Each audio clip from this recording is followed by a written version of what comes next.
السلام علیکم ورحمۃ اللہ وبرکاتہ۔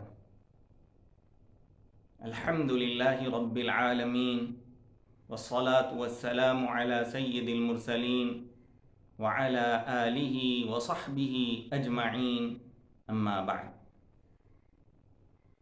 حضرات، عربی میں ایک کہاوت ہے، ایک مثل ہے، لا یحک جلدک مثل ظفرک۔ یہ محاورہ بڑا معنی خیز، نصیحت آموز ہے۔ اس کے اندر صداقت ہے، سچائی ہے، حقیقت ہے۔ اکثر اس کی صداقت کا تجربہ ہوتا رہتا ہے۔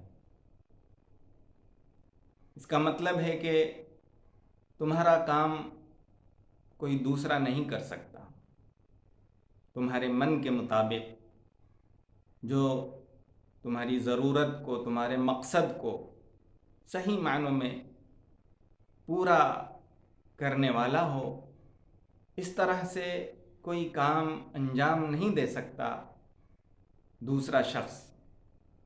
تم خود اس کو اپنی ذمہ داری سے اور اپنی ذات سے جب انجام دو گے تو وہ تمہاری ضرورت کو، تمہارے مقصد کو اور تمہاری خواہش کو اور پسند کو پورا کرنے والا ہوگا۔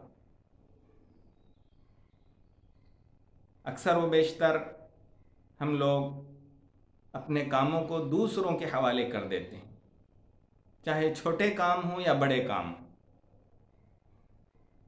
تو اس کے بعد ہمیں یہ معلوم ہوتا ہے کہ یہ کام ہمارے من کے مطابق نہیں ہوا ہے اور ہمیں افسوس اور شرمندگی ہوتی ہے۔ غلطی ہماری ہے کہ ہم نے دوسرے پر اعتماد کیا۔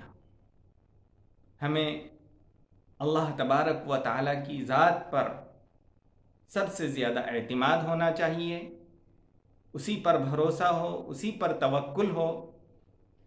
ایاک نعبد و ایاک نستعین، اور اس کے بعد اپنے آپ پر اعتماد ہو۔ ہر چھوٹا اور بڑا کام خود کرنے کی ہماری عادت ہو۔ یہ کامیابی کا ایک راز ہے، ایک فلسفہ ہے۔ ایک عربی کی دوسری مثال ہے، لا تعینک الا یمینک، یعنی تمہارا ہاتھ ہی تمہاری صحیح مدد کر سکتا ہے۔ مثال کے طور پر آپ نے کسی سے پانی منگوایا،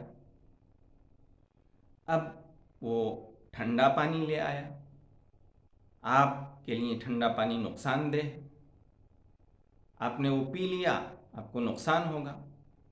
آپ خود جاتے اور صحیح درجہ حرارت کے مطابق اپنا پانی اختیار کرتے تو وہ آپ کے لیے زیادہ خیر کا اور نفع کا باعث ہوتا۔ اللہ کے رسول صلی اللہ علیہ وسلم کی حیات طیبہ سے بھی یہ بات ہمیں معلوم ہوتی ہے۔ حضرت عائشہ رضی اللہ تعالی عنہا سے مسند احمد اور صحیح ابن حبان میں روایت ہے، کان رسول اللہ صلی اللہ علیہ وسلم یخصف نعلہ ویخیط ثوبہ ویرقع دلوہ وَيَعْمَلُ فِي بَيْتِهِ مِثْلَ مَا يَعْمَلُ أَحَدُكُمْ فِي بَيْتِهِ، کہ اللہ کے رسول صلی اللہ علیہ وسلم اپنا جوتا گانٹھ لیتے، اپنا کپڑا سی لیتے، اپنا ڈول درست فرما لیتے، اور گھر میں جیسے ایک عام انسان اپنے کام کرتا ہے اسی طرح سے آپ اپنا کام کرتے تھے۔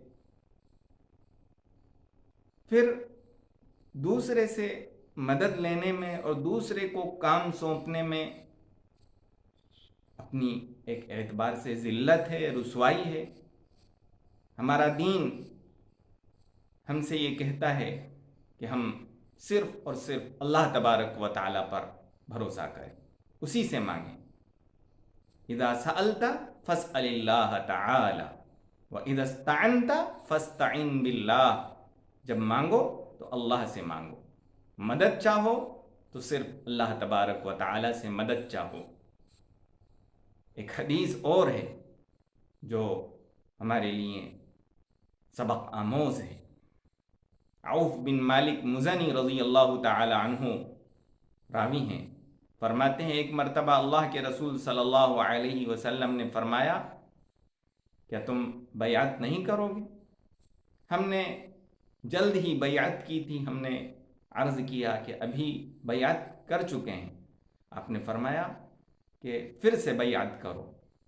آپ نے بیعت کی، ان تعبدوا اللہ ولا تشرکوا بہ شیئا وتقیموا الصلاۃ وتطیعوا، کہ تم ایک اللہ کی عبادت کرنا، اس کے ساتھ کسی چیز کو شریک نہ کرنا، اور نماز کو قائم کرنا اور اطاعت کرنا۔ پھر آپ نے آہستہ ایک بات کہی، وَأَسَرَّ كَلِمَةً، ان صحابہ سے جن سے آپ بیعت فرما رہے تھے بہت آہستہ سے فرمایا، اور کبھی آہستہ سے فرمانا تاکید کے لیے ہوتا ہے۔